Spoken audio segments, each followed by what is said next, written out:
la continuació de l'antic règim. Som-hi. Podem anomenar l'antic règim el conjunt de relacions econòmiques i polítiques de l'Europa dels segles XVI i XVIII. Però aquest antic règim estava basada en aquesta piràmide social que teniu aquí en pantalla de l'edat mitjana.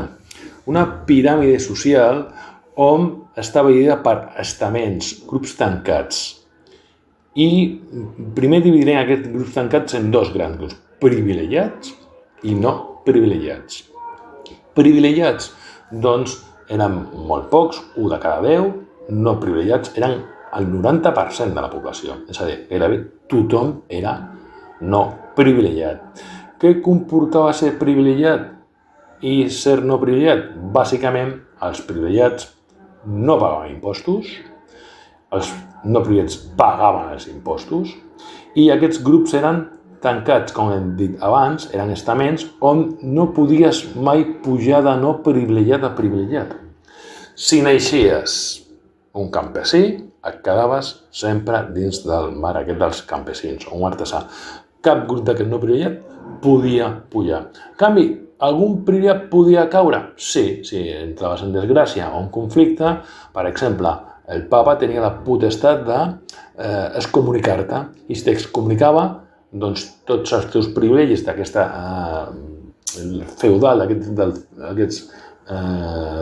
del feudalisme, on tu tenies uns drets divins, doncs els perdies i qualsevol d'altre te'ls podia treure. Per tant, pujar era gairebé impossible i baixar doncs sí que es podia, però sempre que entraves en conflicte dins d'aquesta noblesa i el clergat. Molt bé.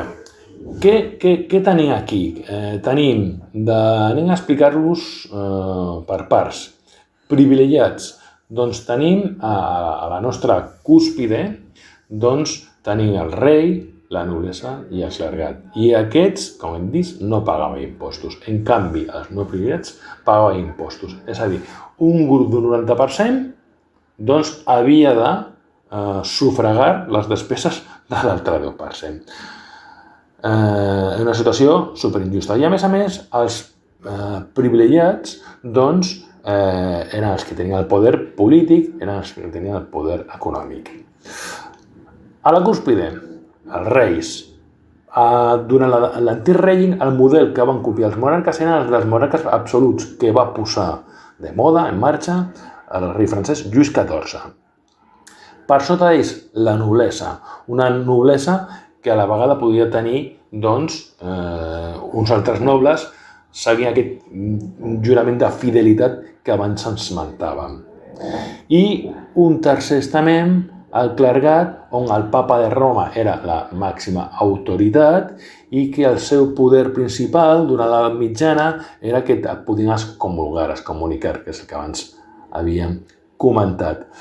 Alguna vegada, noblesa i clergat, doncs el poder no quedava tan clar perquè el papa tenia una autoritat molt alta a l'alçada de reis i a l'alçada de monarques. Per tant, ja hem explicat aquest 10% de privilegiats, anem ara a explicar els no privilegiats. Aquí tenim un grupet que la piràmide doncs, no està exactament feta a escala, però podem dir que els campesins doncs, eren el 90% però del total de tota aquesta piràmide. És a dir, si aquesta piràmide la portéssim aquesta piràmide de l'antic règim, veuríem com tothom era campesí, era un món rural, era un món agrícola, un món ramader, on l'activitat es produïa bàsicament doncs, als pobles, als entorns més rurals. I aquests campesins eren una gran majoria.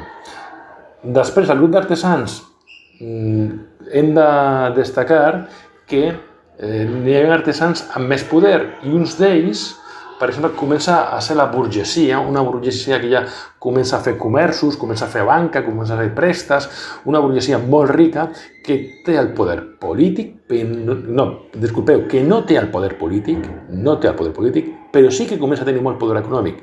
I s'adonen que alguna cosa passa aquí. Nosaltres estem mantenint tota aquesta festa, nosaltres generem molts calés, però no podem accedir a manar, no podem accedir al poder polític.